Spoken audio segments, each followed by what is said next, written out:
अस्सलाम वालेकुम। आज मैं आपको एक बहुत ही पते की बात बताने जा रही हूँ जो आपको काफ़ी हद तक आपकी लाइफ में चेंज ला सकती है।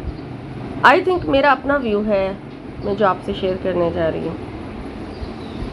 मुझे अचानक बैठे बैठे ख्याल आया तो मैंने सोचा कि आप लोगों से भी शेयर करूँ कि जब इंसान गुस्से की हालत में होता है तो उसे खुद भी नहीं पता होता कि वो गुस्से में क्या क्या कर रहा है।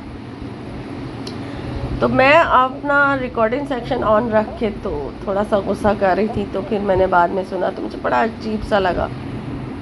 इंसान को खुद भी नहीं पता होता कि गुस्सा करने से उसकी एक तो सेहत पर असर पड़ता है। गुस्सा बहुत चीज़ों में वैसे भी हराम है, तो गुस्से में इंसान की आवाज़ भी चेंज हो जाती है, लहजा, उसका लबो लहजा सब कुछ चेंज हो जाता है।